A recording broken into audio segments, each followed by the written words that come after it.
Now on CoastTV News. Air quality alert. Who's at risk when they're outside right now?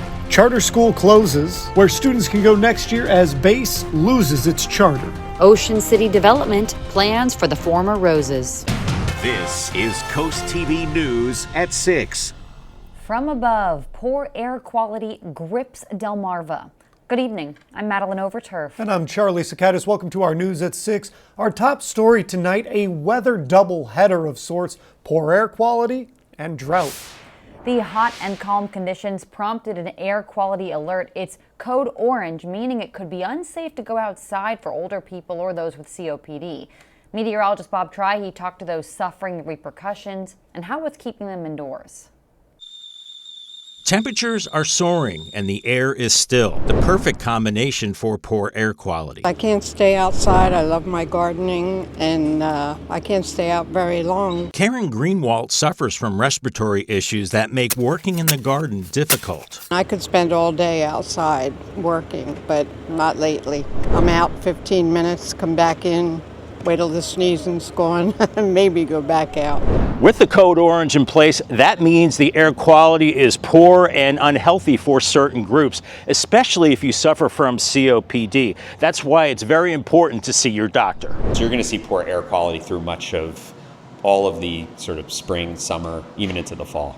Dr. Adam Brownstein sees a lot of patients this time of year for allergies and poor air quality. With the air quality issues, you'll see more sort of wheezing, especially with your asthma and COPD. With the pollen counts being high, you'll see more of the sneezing. You'll start to see the itchy eyes, other sorts of symptoms, runny nose, that kind of stuff. And sometimes it's hard to tell the difference. It's more difficult to tell the difference between allergies and a cold than it is to tell the allergies versus the particulates. Air quality is tied to particles in the atmosphere. When you have the fires out west and we get the drift, that's more of a particulate air quality kind of a thing versus here where it's mostly pollen stuff. Brownstein says staying indoors as much as possible is the way to go. Stay inside. You can look for HEPA filters. Something you can get set up with your HVAC unit to try and filter some of that stuff out. The air quality alert is in effect until midnight tonight.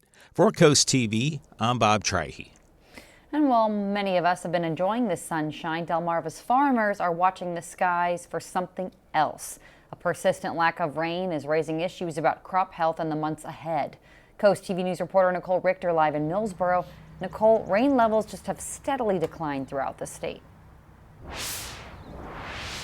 Maddie, I'm here at Riley Brothers Farms where Delaware's drought watch is becoming harder to ignore. Now, if you drop down here with me, you can see how bad these dry conditions are becoming. You can see how bad this dirt, all these cracks are. Now, you can really tell how dry this dirt is. Now, farmers are telling us that they're hoping and praying that rain comes sooner rather than later. Watering your lawn may be part of your weekend routine, but for Delmarva farmers, water is much more than a convenience. A statewide drought watch has farmers keeping a close eye on their fields as dry conditions continue across the region. The water is critical. Without that, the corn is not going to grow. At Hopkins Farm, the lack of rain has forced farmers to change up their routines. This is the first time in my memory that we've been running our irrigation pivots as early in the season as we have. It is so dry right now. It is definitely affecting all of the farmers across not only Delaware, but the entire region. Crops like corn and soybeans need consistent moisture to reach their full potential.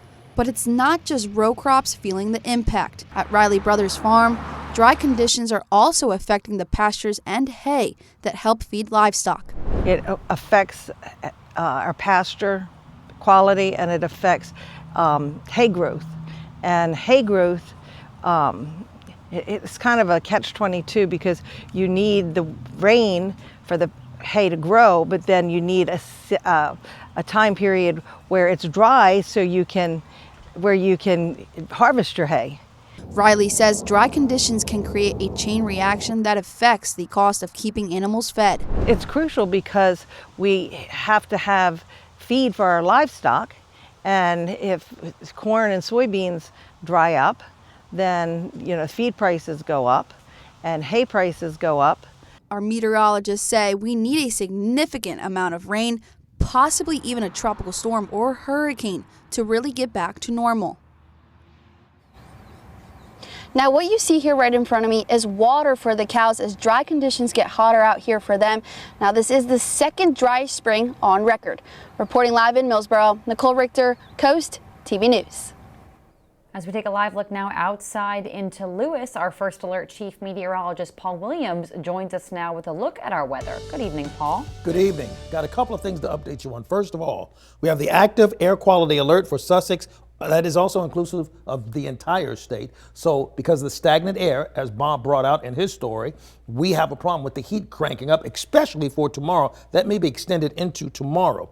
Now, with the air quality, we're going to be in what's called the unhealthy category, which means if you have chronic breathing problems or chronic heart problems, that's going to be the deal. The other side is what Nicole was speaking on. We have right now severe drought predominantly throughout the entire Delmarva Peninsula.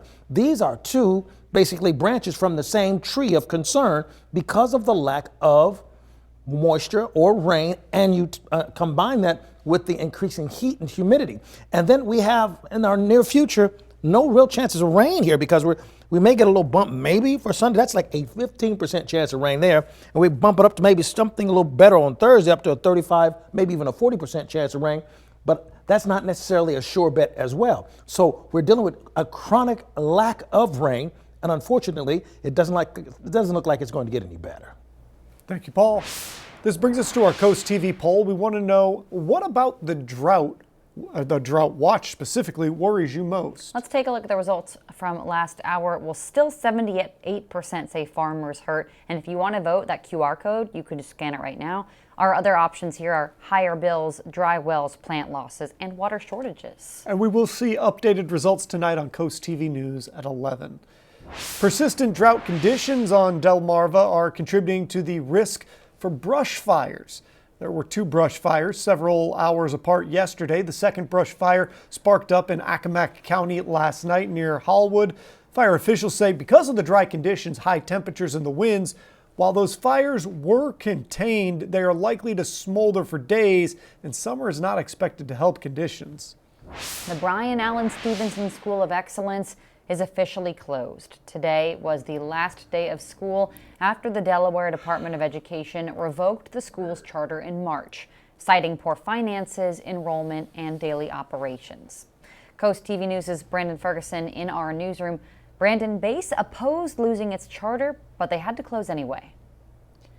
Maddie, that's because the school claims that Delaware Secretary of Education Cindy Martin, who made the decision to revoke Base's charter, never actually went into the school during the review process. And at the time of the decision, parents told me that it's really sad and unfortunate for the kids who now have to switch schools at such a pivotal time in their lives. And some students actually felt better going to Base instead of public schools. One mother of a Base student is worried about her daughter's future education and social life. My concern would be that confidence that she gained in the last 2 years would kind of take a bit of a back step. You know, I don't know if they'd be able to continue to work with her at the level that they've been working with her here. For the over 120 students that went to Base last year, there are a few options for the future. Students can either go back to their home public school district or apply to charter schools that are accepting applications. And there has been a grace period granted for charter schools to accept those applications since Base's charter was revoked so late in the school year. Back to you. Brandon, thank you. We have many articles right now about Base closing and the whole history on CoastTV.com. Worcester County is investing millions more into its sheriff's office with the goal of bringing in more deputies and keeping experienced ones from leaving. The county is raising starting deputy pay to just over $70,000 a year. What residents and visitors can expect. They're going to get the best law enforcement services. They're going to be safe living here. Their children are going to be safe going to school here.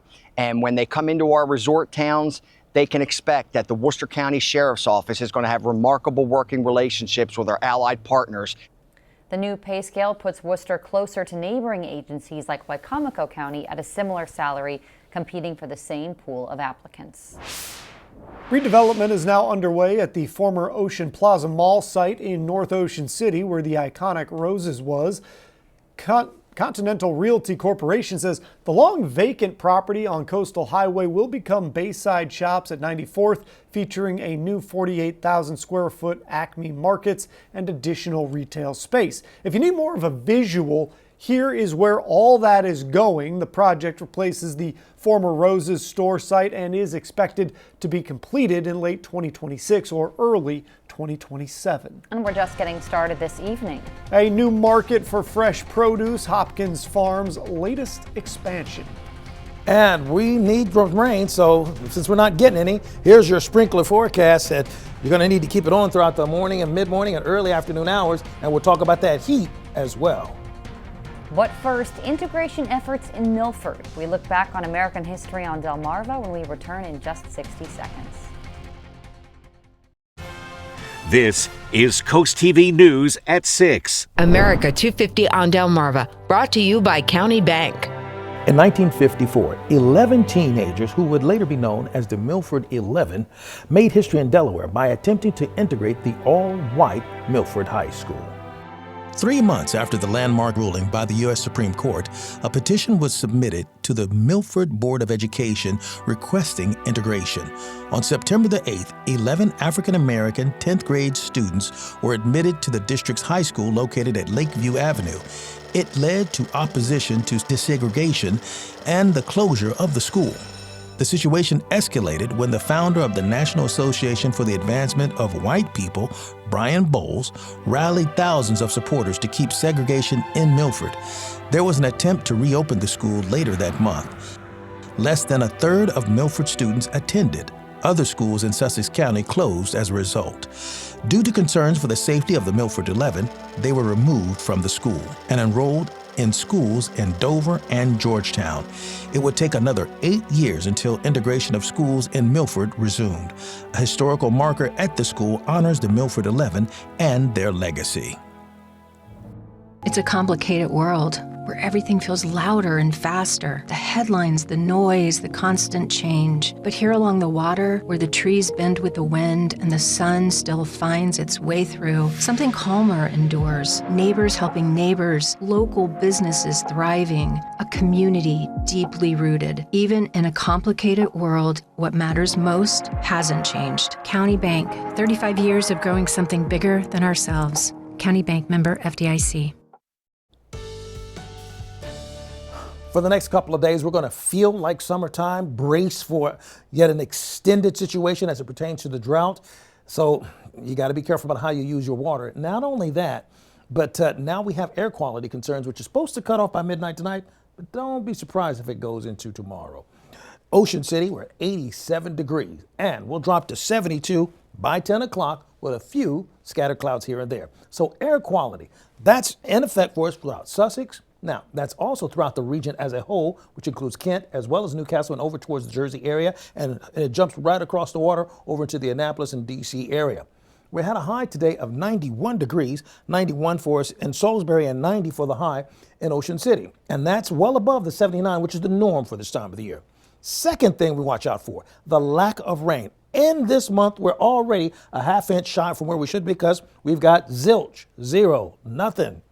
That's what we've actually accumulated so far, and we are closing in quickly on 5.5 inches shy of our known rainfall total. So much so that the drought that we're in severe drought mode throughout the entire Delmarva Peninsula, no matter where you're located.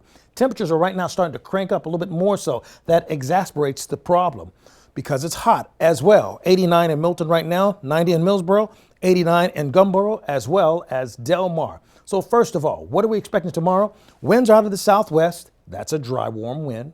93 in Lewes, 88 Bethany Beach, 84 in Ocean City. Temperatures well above the norm for this time of the year. And if that's not enough to get your attention, take a look at this. The trees have gotten better, the weeds have gotten better, the mold is creeping up a little bit, but the grass is still sky high because everybody's cutting the grass. It's dry, all that's floating in the air. It's more of the same stuff. Tomorrow, we start off at 93 degrees for the high in Georgetown, 94 in Lewes and Rehoboth Beach.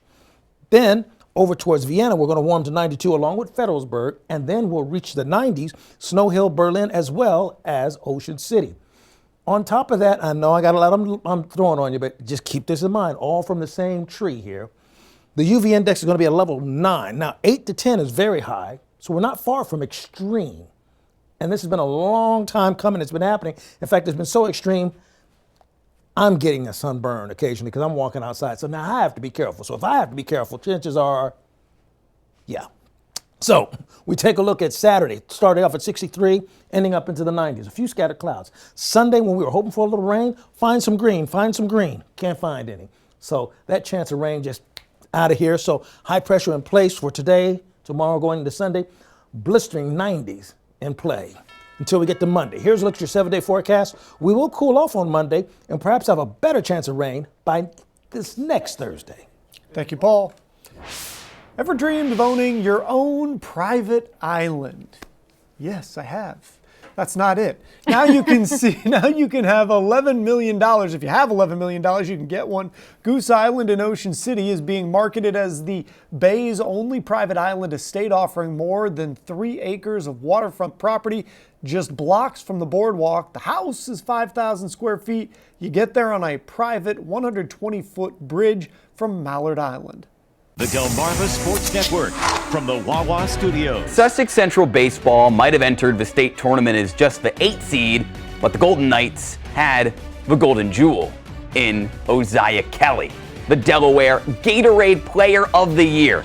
And he lived up to that accolade with this walk-off 3-run shot last night in our game of the night against St. Mark's. It propelled the Golden Knights into the quarterfinal round on Monday with their big bat hitting just under .530 on his senior season, really putting a stamp on a fantastic high school career. He's going to be a phenomenal player at College Park next year. Who will he play in the next round of states, though? Sanford, the Cinderella story, the 16th seed who knocked off the 1 seed Conrad last night. They'll play on DSM Plus on Monday, and at the same time on our main channel, the reigning state champs Cape, they will battle with Caravel. Both of those games, 4 o'clock on Monday as we wrap up our coverage in the DIAA postseason. Have a good weekend, and we'll see you then. And have a good night, Delmarva. The Hopkins Farm Market is now officially open. Located off Dairy Farm Road in Lewes, the mini market has local and regional produce, meats, dairy products, and farm favorites. The new market joins Hopkins Farm in their other entities like the famous ice cream. Well, for us, it's all about making sure that we can diversify the farm business so that we can always remain a farm. We like to tell people, as a family, for us, the land is the constant. What you'll see is the business on the farm is always going to evolve and adapt and expand. This new Hopkins Market is open daily from 11 a.m. to 8 p.m. In Lewes, we're going to drop into the 70s as early as 9 o'clock under mostly clear skies. Air quality alert still in effect for the rest of the night until midnight. Be sure you keep that in mind if you're going to be outside. Carol Adair of Millsboro, you're our umbrella giveaway winner, courtesy of Paul Davis, property restoration experts. Keep up with your forecast by calling our weather line, sponsored by the law offices of Brockstedt, Mandalis, and Federico. And finally, here's a look at your exclusive 10-day forecast. I see some 90s in there. All right. Thank you, Paul, and thank you for joining us here for Coast TV News at 6. For more news, for more local weather, download our Coast TV News app. The NBC Nightly News is up next. And we'll see you later tonight for Coast TV News at 11. Have a great evening.